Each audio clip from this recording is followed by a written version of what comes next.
You wanted the best.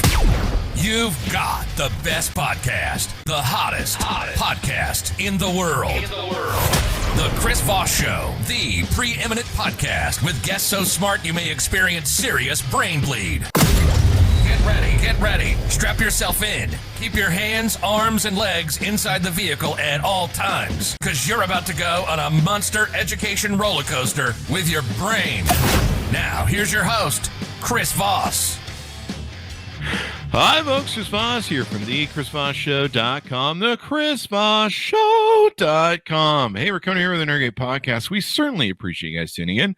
Have I ever told you how much we appreciate you guys tuning in? Like from the bottom depths of my heart. Like not like the lower part, the bottom where the V is when you see the heart thing. It goes like where this and then it meets the bottom. Like right there at that V bottom. That's how much I appreciate you guys tuning into the podcast. Stuff I improv. I just never get it. Anyway, guys, that's where my heart is for you, right at the bottom. You're at the bottom of my heart? Wait, shouldn't you be the top? I don't know. This sounds like some whole other thing, too. Anyway, guys, top or bottom, we love you being a part of the show. Thanks for tuning in. Go to see all of the video on youtube.com/Chris Voss. Hit the bell notification button. Go to Goodreads. Oh, my gosh, Goodreads over there. You can see all the wonderful books we're reading and reviewing, including the author we have on today. And I think 2 of my giveaways are running. There'll be a second one on the 15th for 2 of my books. You can go to all of our groups, Facebook, LinkedIn, Twitter, Instagram, TikTok, all those cool places the kids are playing at. We don't have a Snapchat, probably for the most obvious of reasons, but maybe we should get on there as well. Let me know if you want one. Email me and we'll look into it. So we're excited to announce my new book is coming out. It's called Beacons of Leadership, Inspiring Lessons of Success in Business and Innovation. It's going to be coming out on October 5th, 2021. And I'm really excited for you to get a chance to read this book. It's filled with a multitude of my insightful stories, lessons, my life, and experiences in leadership and character. I give you some of the secrets from my CEO entrepreneurial toolbox that I use to scale my business success, innovate, and build a multitude of companies. I've been a CEO for 33, 35 years now. We talk about leadership, the importance of leadership, how to become a great leader, and how anyone can become a great leader as well. So you can pre-order the book right now wherever fine books are sold, but the best thing to do on getting a pre-order deal is to go to beaconsofleadership.com. That's beaconsofleadership.com. On there you can find several packages you can take advantage of in ordering the book, and for the same price of what you can get it from someplace else like Amazon, you can get all sorts of extra goodies that we've taken and given away. Different collectors, limited edition, custom made numbered book plates that are going to be autographed by me. There's all sorts of other goodies that you can get when you buy the book from beaconsofleadership.com. So be sure to go there, check it out, or order the book wherever fine books are sold. Anyway, guys, we have an amazing author on the show. His book came out earlier this year, The Eagles of Heart Mountain, a true story of football, incarceration, and resistance in World War II America by Bradford Pearson. He's going to be on the show telling us about his amazing work here and this amazing story that a lot of coverage hasn't gone on about this experience of us putting these poor people in internment camps during World War II. He is an award-winning journalist whose work examines everything from magicians to Japanese American incarceration to his own kidnapping. We'll get to that later. He's written for the New York Times and Esquire, Time, Men's Health, and Philadelphia magazines, among many other publications, and is the former features editor for Southwest, the magazine.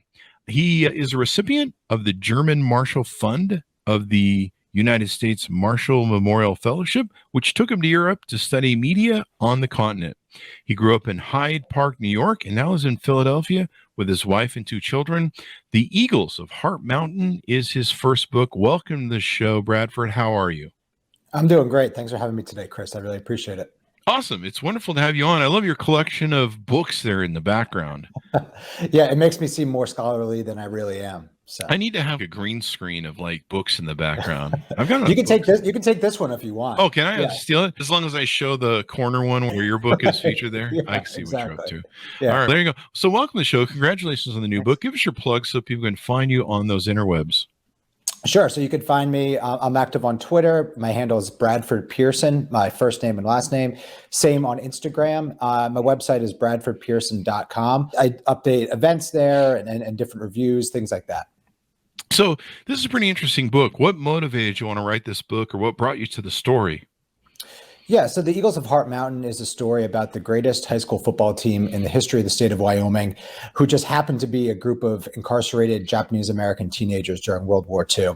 So what I try to do with the book is I try to take the story of this football team and use it as a way to tell the whole story of Japanese American incarceration and a little bit of the history of Japanese American life and everything that led up to the incarceration following Pearl Harbor. What initially got me interested in this story was I was actually in Wyoming on a completely different assignment. I was working on a story about Yellowstone back in 2014.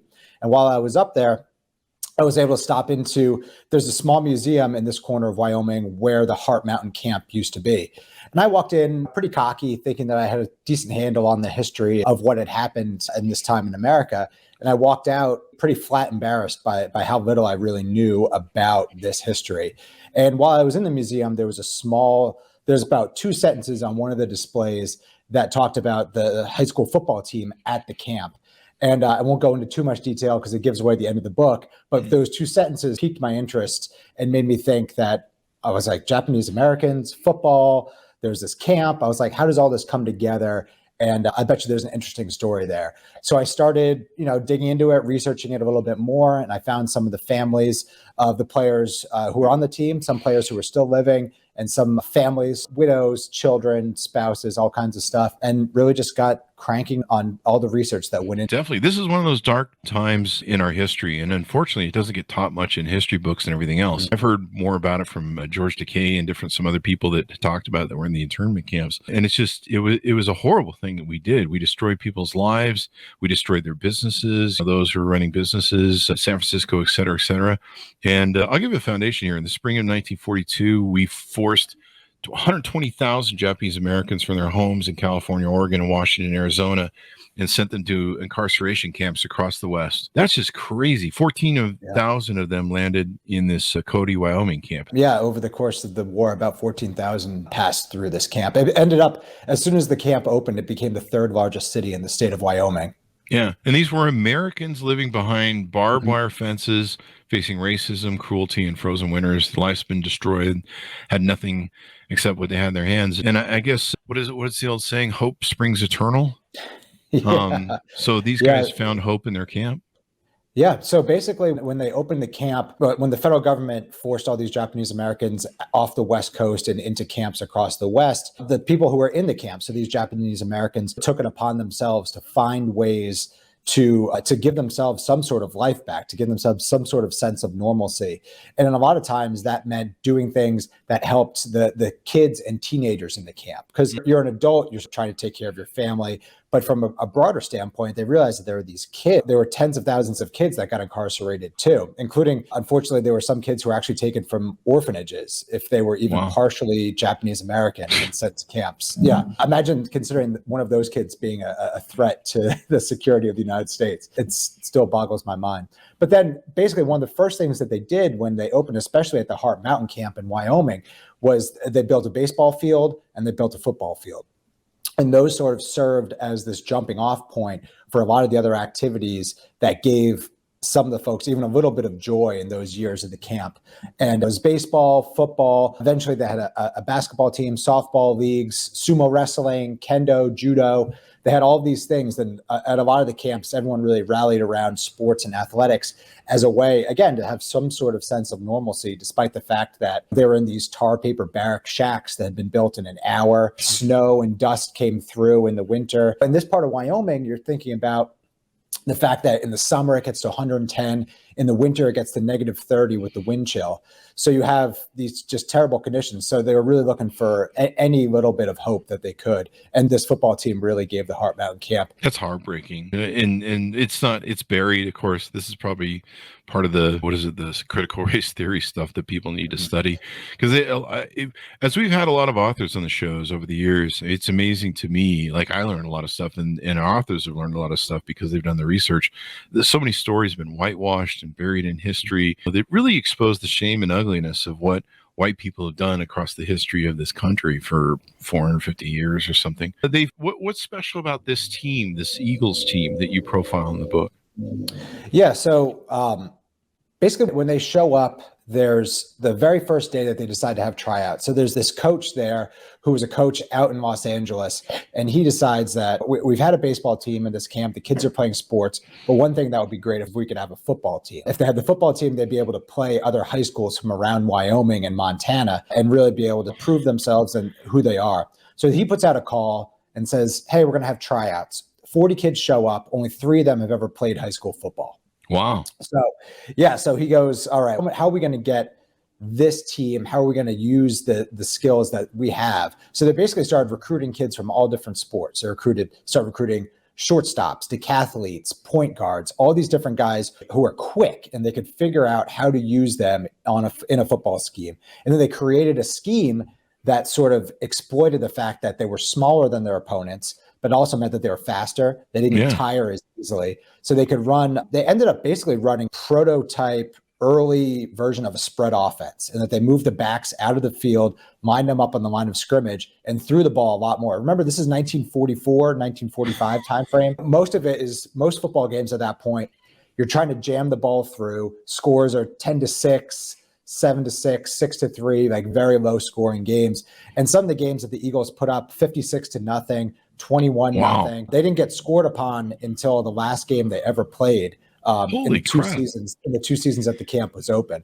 So basically, you had all these players who were trying to figure out how to play football, but then you also had, of the 3 players who had played football before, you had one kid who was a really incredible athlete, and his name is Babe Nomura, widely considered one of the greatest Japanese athletes of his generation.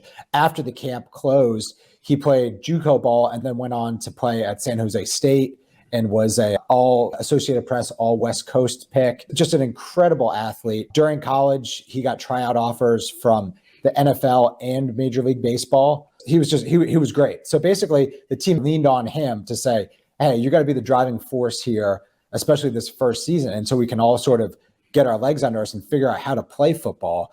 And all these teams in Wyoming and Montana really just had no idea how to handle him, and then also how to handle this offensive scheme that they had never seen before. Because they're all these country boys from the farm out in Wyoming, and the Eagles were outweighed by 50 or 60 pounds in each game, average per player. Wow. But I imagine if you're thin and fast, you can quickly get up through when they hike the ball, you can get up sack. And that was the thing. Quick. Yeah, the starting center for the Eagles weighed 119 pounds. But if that meant that he was able to jump the line, get through, or at least do something kind of wily, it threw everybody else off in this way that they really weren't prepared for. And also at this point, everyone's playing both sides of the ball. So they're playing offense and defense. So if you're in good shape and you're fast, that means that once you get back on defense, you're not tired. Once you get back on offense, so that they basically tried to take all the disadvantages that you would normally think that size body or that, style of play would give them as a disadvantage, and they tried to flip it and turn it into an advantage for them. Wow, maybe someone needs to start an NFL team of all Japanese players. That might be cool.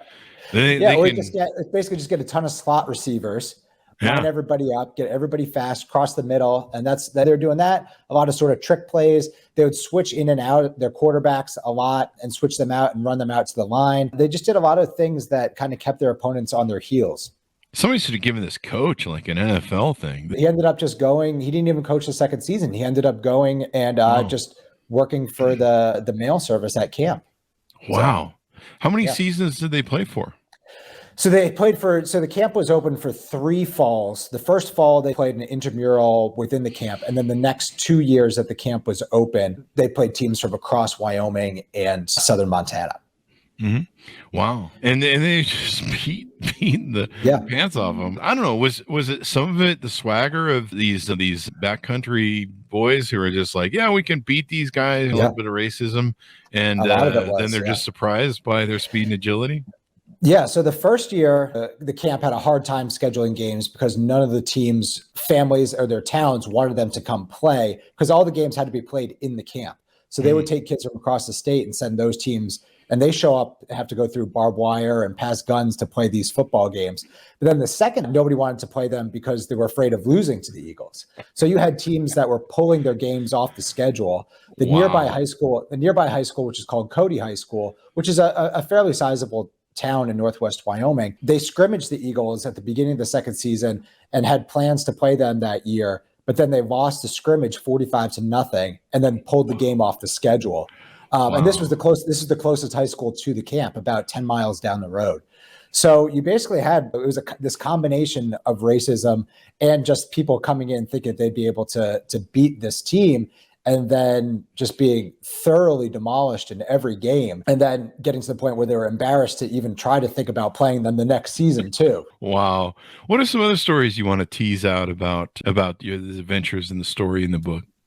Yeah. So the thing about this book that I found interesting is that what I tried to do was I tried to give the reader, use this football team as a way to teach sort of a broader audience about Japanese American history and how we got to this point. Because I think a lot of us, like you said at the top, like, we don't learn much about this in high school. I grew up in New York, so I grew up on the East Coast, and there aren't that many Japanese Americans on the East Coast. There's still a majority of them are still on the West Coast, where I think this history is taught a lot more than other parts of the country. So I wanted to use this book as a sort of a way to get a new audience to this subject. Because when I started researching this book, I came at it from the football angle, and then I realized just how little I knew about all of this. So I sort of thought of this as an opportunity to say, hey, if I can catch people's eye with this book about football and World War II, I could talk about all of the, like you said, the racism and the xenophobia that led to this moment. Mm-hmm. So that was one hook in. And then while I was writing the book, I realized that there's this whole other separate thing that's happening while the camps are open. And that's that the federal government is trying to draft Japanese Americans out of the camps and send them to the front lines in Italy and France. Yeah, so the federal government pretty quickly, once the camps open, realized that they need more young men. So they say, oh, we have tens of thousands of draft eligible men in these camps. Why don't we just try to get volunteers? That, for obvious reasons, failed because the federal government didn't adequately say, oh, here's what's going to happen. People were like, wait, so what happens if I go home on leave? Do I go back to a camp? And they're like, yeah, you do. So no one volunteered. And then they reinstate the draft in 1944.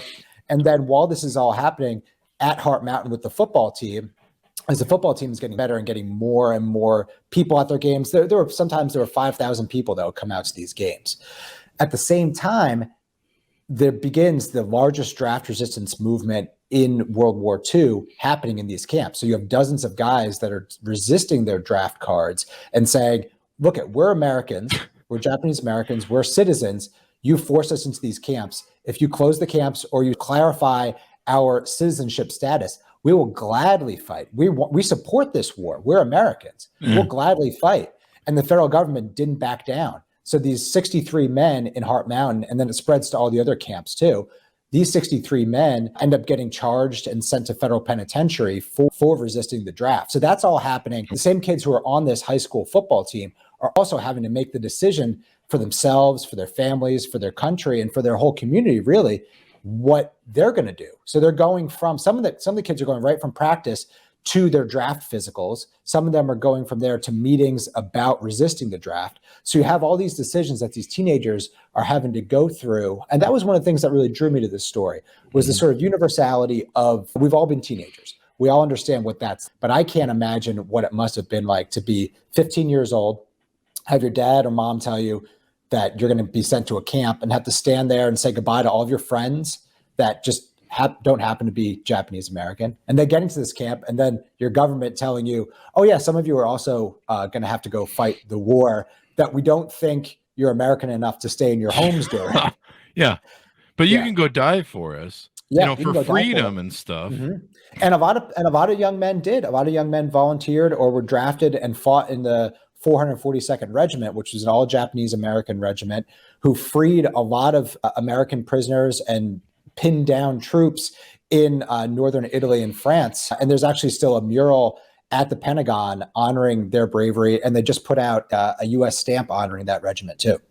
Good. I think they ended up paying a lot of these people a repayment plan, didn't they? But probably not till like decades later or something. Yeah, it was in the 80s. There was a reparations movement, and every living Japanese American who was incarcerated during World War II was given $20,000. $20,000. So it's $20,000, and then you think about So one of the things that I get into a little bit in the book is that when the federal government said, okay, we're opening up these camps, most people had 3 days to a week to sell all their belongings or to find someone, a neighbor a white neighbor, or even technically even a Chinese neighbor or a Korean American neighbor, to say, hey, could you please watch over my stuff? I don't know how long we're going to be gone. But most people didn't have that luxury. Most people had to sell their houses or their businesses. Jesus. People were selling cars for a dime on the dollar, brand new stuff. There are a lot of people, a lot of sort of white men would run through the Japanese American neighborhoods with a truck and say, I'll give you $50 for your new car. And wow. they had no choice. They had no choice. So then after the war, even after the camps closed, what are you coming back to? You're not coming back to your house. You're not coming back to your business. You're not coming back to your farm. So it took decades for the Japanese American community to catch up financially for the 3 or 4 years that the camps were open. Yeah, you lose your business that maybe you spent years or decades maybe establishing. Incredible tragedy with what happened. Let's talk about this because this was in your bio and we talked about it in the pre-show. Did your experience as a child, you were kidnapped as a child, if you want to expand on that, but did that experience made you want to embrace this story? Did you see a similar experience being taken against your will to this story? Yeah, I don't know if I ever thought about it that way, but I do think so. The story that Chris is alluding to is that when I was in college, I got abducted here in the city of Philadelphia, and I was kidnapped and held at gunpoint and robbed and lots of stuff. I think what that story and what that event in my life did was made me think and maybe a more empathetic person, which seems a little bit backwards as to what you would think, like if you got kidnapped. But it opened my eyes a lot to how other Americans live and how our federal government has failed a lot of people in this country. So whether it was the young men who kidnapped me because they had no money and no real recourse in their life at that point. I get into it a little bit in the story, Chris, and that's later on, after the men who kidnapped me were eventually convicted, I went and met with these men in prison and talked through what their lives were like beforehand. And I also think that looking at just how you tell a story and the interesting and different ways you could tell a story and what makes a story important to an audience outside of you. Like, I thought this football team, their story was interesting, but how do I make that story interesting for a reader beyond me thinking, oh, I think this is really neat, and being able to tell the story in 5 minutes to your friends at the bar is a lot different than sitting down and writing 90,000 words about it. And that was the same thing with my kidnapping, where I had this story about this terrible event that happened in my life, but I thought, to go beyond that, how do I make the story interesting to an audience? And that meant that I was going to go find the men who kidnapped me and talk to them about their lives and what their lives had been like since that night that we crossed paths back in 2006. And it's an extraordinary story. If you guys get a chance to Google it. Is this Philly Mag? Is this the best place to find a copy of the story? Yeah. It ran in Philadelphia Magazine. So if you just search my name or Philadelphia Magazine, Bradford Pearson kidnapping, it'll be the first thing that pop up. There's not too many stories that are like that probably would throw you. So I was bullied as a kid, and it made me a bully of bullies. So I definitely call out when people are abused or when people are victims, or I see people that are being are being jerks. And so it has endeared me to the underdog or to people that are not taken care of. You go through experience the story where you believe it's life and death. It sounds like they talked the third one out of possibly killing you, and they had a gun, and so you're in that situation, but you have a little bit of experience what it's like to be taken against your will, like these people were, and put into this camp. It's true. Yeah. And I think that everyone has the right to react to those sort of situations that when they happen to them, however they feel that they should act. And eventually I get into a little bit in the story. And when you come out of a kidnapping like that and you're alive and you're back home, you have this sense of euphoria and you have this sense that I've survived something. And those first weeks after the kidnapping, I felt like I literally figuratively dodged a bullet. So you think about how you feel free, you're going about saying like you're invincible. And then those first couple of weeks, that shine wears off, and then you start having nightmares and you start feeling nervous and start being anxious about things. And once that happened, it took me a while to get back on my feet, but then think, okay, what do I do now with this life that I've been granted? What do I sit around and feel sorry for myself, or do I try to work hard and tell stories that matter and stories that mean a lot to me, and stories that have this broader appeal and a broader, deeper understanding of what it's like to live in this country, whether it's today or in the 1940s. And what I tried to do with the book, though not explicitly, like the book never comes out of the latest the book goes is it follows some of the players later into their lives, but it's never comes into the present. It never mentions expressly the United States in 2020 or in 2021.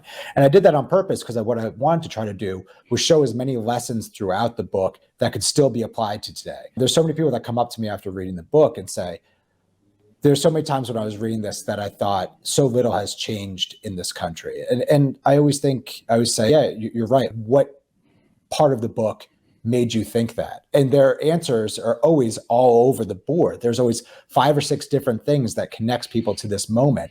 And when I think about that, I think, man, it's 80 years later and we haven't really changed that much as a country. If people can look at this book that's written about the 1940s and still see the connections to today. So that's what I try to do with a lot of my work is try to give people a lot of different entries to think about, whether it's the past or a present, and how it applies to today. That's remarkable and commendable. Yeah, kids in cages, what we do to immigration people when they come to this country. Yeah, so I started working on this book in about 2016. And when I started telling people about the book that I was working on, people would always say, oh, that's so relevant today. But what they said would always change. Like you said, whether at first it was the immigration ban on folks from Muslim majority countries, then it was kids in cages, then it was family separation, then it was anti-Asian violence when COVID first hit. And then my book came out the day before the insurrection on the Capitol. And I think that the insurrection on the Capitol, so much of that was based on misinformation and disinformation that those people had gotten from whatever source of media however they get their media, whether it was from the politicians who are telling them that or whatever news source they're getting, that's what led them there. And that's the same thing that led politicians to eventually vote and okay the removal of 120,000 Japanese Americans, was the same sort of disinformation. So the fact that my book came out the day before my very first book event for the Eagles of Heart Mountain last January, there were still insurrectionists in the Capitol as the book event was going on. I had to say, oh, thanks everyone for coming, for taking your eyes off this terrible event that's happening. Let's talk about another terrible event. You're probably better off for it, because I was going through heart palpitations, basically. I had to go lay down. I was going to have a heart attack with the anxiety and the anger I was feeling watching it play out on TV. But racism is also what brought that January 6th moment to the thing. Seeing the Confederate flag that had never gotten to the Capitol and during the Civil War, being in the interior was just that welcomed. Just made me so angry. And realizing how much of it came from the racial stokes of Donald Trump and his cronies and what they wrote in this, and seeing that that's still exposed 200 years later by a loser traitorist army to this nation, and somehow it's seen as our country, and I'm like, that's not my country. Point of pride. And that's bringing up the racism. Like, that's really what I tried to impart in this book too, is that I think a lot of folks have a misunderstanding, and again, this comes back to the fact that we don't learn this much in school, this misunderstanding about the military necessity, quote unquote, for removing Japanese Americans from the West Coast. And the fact is that the US government actually ignored all of their intelligence reports, which said that there would be no wide-scale sabotage or espionage by Japanese Americans, and were instead just influenced by the racism of farmers and ranchers and politicians on the West Coast, who had been trying for decades leading up to Pearl Harbor to remove Japanese Americans via alien land laws and immigration quotas and all sorts of things that they had been trying to do for years to eliminate Japanese American influence on the West Coast, and Chinese American influence, and Korean Americans, Filipino Americans. But specifically, when they saw this opportunity after the bombing of Pearl Harbor, they pounced on this. Wow. And the one thing, when you think about when it comes to how unnecessary it was from a military standpoint, is that you have to remember that Japanese Americans were removed from Washington or California and a little bit of Arizona, not Hawaii, where Pearl Harbor happened, and not the rest of the country. You could live right over the border from California into Nevada and be Japanese American, and you didn't have to go into a camp. So that just shows how unnecessary the whole thing was. And these people didn't get any due process. They're American citizens, and their due process was taken away from them. Did they have attorneys that tried to, like nowadays we have attorneys that run out and try and take care of this sort of stuff? Yeah, eventually. So at first the ACLU declined to take up the case. But then an ACLU attorney from Southern California struck out and did it on his own, and tried to find a good test case for not necessarily to fight the initial removal, but to fight the camps being through perpetuity. So they found a young woman who was a secretary, she was a Christian woman, secretary, Japanese American, and they said, we're going to base this whole case on her. And eventually it went to the Supreme Court. And right before the Supreme Court's decision was announced, Roosevelt announced that they were going to close the camps because they knew that they had no leg to stand on. They knew that the keeping the camps open, even if there was some minor military justification for the original removal, which there really wasn't, they knew that legally they had some sort of ability to do that under a time of war. But it was keeping the camps open and keeping them there. So there are a lot of brave men that Minyasui and lots of other men like him who initially resisted going into the camps and were convicted and tried and sent to prison and then sent to camp. Yeah. So you had some men who were individually doing that on their own, but not really on a wide scale level. Yeah, you can't put a monetary price on what's lost in things like this. I think Neil Peart of Rush wrote, this is shortly after the fall of the wall in 1989. He wrote, everyone's really happy that this wall fell, but who's going to pay back all the lives, all the people who died, all the struggle, all the heartbreak, all the bread lines, all the suffrage that took place, the human carnage? Who's going to repay that? And who's held accountable? And that's one of the biggest problems with things like these that happen in the world, usually by the hands of oppressive governments, including ours. And they're incredible tragedies. Do you think we need to teach more of this in schools? Oh, yeah. I think that everything that's going on right now with the critical race theory issue that's bouncing around this country for no reason basically just shows how much we need to learn this history. If you have the situation where your government is trying to actively tell you, no, you don't want to learn that. You shouldn't learn that.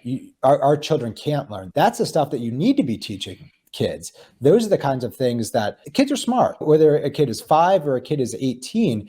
In a public school system, kids understand history, and kids can understand and use their own life to learn history. And I think that we need to learn more about Japanese American history. We need to learn more about the civil rights movement. We need to learn more about Mexican American history. There's all these things that for years, you have these textbooks, especially high school history textbooks. The content is driven and sometimes edited by state legislatures and by state boards of education who say, oh, we won't buy that high school history textbook, which is tens of thousands of copies for the state of Texas or the state of California, if you mention slavery in this way, or you mentioned. So basically, every publisher is stuck in this situation where they can't even sell a book that gives a complete view of U.S. history, because the state legislature in Texas or the state legislature in Florida or the Board of Education in this state won't allow that. Again, a textbook. It's not some radical text. They won't allow that to be taught to be bought by their school districts. I think that contributes to our racism. It just occurred to me. Yeah, because we don't learn about each other. We don't learn about each other, and we learn a very limited, literally whitewashed view of what that history meant. So you have kids who are getting a bad set of facts, and they're learning to debate this bad set of facts in the same way that Facebook has a bad set of facts or whatever it is. And that you have some sort of textbooks that tells you a lot of slave owners were actually very kind to their slaves. And then you have a generation of 8th graders in Texas or Oklahoma or wherever it may be say, oh, actually, a lot of slave owners are pretty good. What about those slave owners? Why don't we talk about how good they were? That's not the point, guys. Yeah. And go read the book Cast by Isabel Washington. Wilkerson.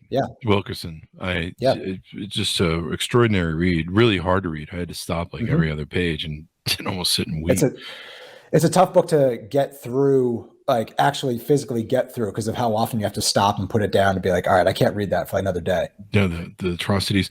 And you've got to be wary of this government too. You've got to hold the government accountable. Anytime a government is hiding something from you, it's usually up to no good, and power corrupts. And that's why we're supposed to have this beautiful open government. Just recently, what was it? There was some bombing that we did in Iraq, I think, that killed a bunch of innocent people, and they covered it up. And now they finally admitted to it, I think, today. And you're like, well, what else is under the table over there? Just killing kids. Yeah. What else is going on? What else are you hiding from us? So it's good to be accountable. But yeah, you made me realize that one of the biggest problems with the way our history has been whitewashed is we don't learn enough about each other. And it actually engenders, is that the right word? Racism. Yeah. Because I didn't realize it until we had so many authors on the show, and they would tell us so many stories about stuff they discovered. And I'd be like, I didn't learn about that in school. What? And a lot of it is just hidden and buried on purpose.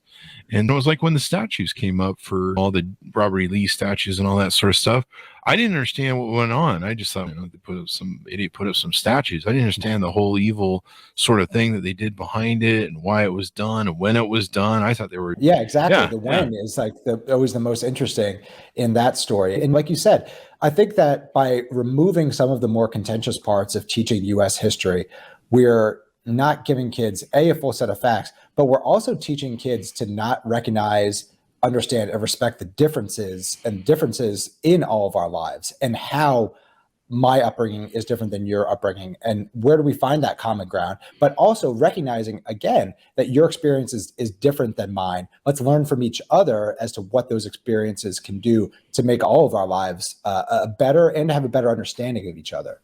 I always say the one thing man can learn from his history is that man never learns from his history, and thereby we're doomed to repeat it. Anything else you want to touch on in the book before we go out? No, I just always appreciate the opportunity to talk about this. I will say the thing about the Eagles of Heart Mountain in writing it is that when I started, I had an embarrassingly low level of education about this subject. So if you ever find yourself in a situation where you're like, oh, I don't know about that, and you're embarrassed by how little you know about something, that's okay. That happens to people like me, professionals. So like for anyone, like it's never too late to pick up a book and learn about something, or listen to a podcast or read a newspaper article about something, and just get yourself a little bit more educated about a subject that you might not have learned about in school, but you still have time on this earth to learn even a handful of facts about something new. Yeah, and it really expands your minds, expands your life. And that's why I love this. I love it because I get a front row seat to brilliant authors like yourself who spent 10, 20,000 hours, God knows how much, preparing this stuff. And then I get to ask all the questions. And hopefully my audience, damn it, audience, you better be listening. You guys learned something too, or you better, or else. Anyway, guys, give me your plugs, Bradford. Sure. Again, most of my handles are just Bradford Pearson. So first name, last name, bradfordpearson.com. And then also you can find some of my most recent work at a Philadelphia Magazine and the New York Times. There you go. Check it out, guys. Thank you very much, Brad, for being on the show. We certainly appreciate it. Thank you so much for having me. I really appreciate it, Chris. There you go. The Eagles of Heart Mountain, a true story of football, incarceration, and resistance in World War II in America, just came out on the paperback version. It was out in January this year. The paperback version just came out November 2nd, 2021. Pick that baby up. Share with your friends and neighbors and learn about this stuff. And, of course, share the stories as well. Thanks to my audience for tuning in. Go to youtube.com to see all the different things we're doing over there. Go to goodreads.com/Chris Voss. Also go to Facebook, LinkedIn, Twitter, all the groups that we have. There's so many I can't even keep track of anymore. Anyway, guys, thanks for tuning in. Be good to each other, and we'll see you guys next time. So we're excited to announce my new book is coming out. It's called Beacons of Leadership, Inspiring Lessons of Success in Business and Innovation. It's going to be coming out on October 5th, 2021. And I'm really excited for you to get a chance to read this book. It's filled with a multitude of my insightful stories, lessons, my life, and experiences in leadership and character. I give you some of the secrets from my CEO entrepreneurial toolbox that I use to scale my business success, innovate, and build a multitude of companies. companies. I've been a CEO for, 33, 35 years now. We talk about leadership, the importance of leadership, how to become a great leader, and how anyone can become a great leader as well. So you can pre-order the book right now wherever fine books are sold, but the best thing to do on getting a pre-order deal is to go to beaconsofleadership.com. That's beaconsofleadership.com. On there you can find several packages you can take advantage of in ordering the book. And for the same price of what you can get it from someplace else like Amazon, you can get all sorts of extra goodies that we've taken and given away. Different collectors, limited edition, custom-made numbered book plates that are going to be autographed by me. There's all sorts of other goodies that you can get when you buy the book from beaconsofleadership.com. So be sure to go there, check it out, or order the book wherever fine books are sold.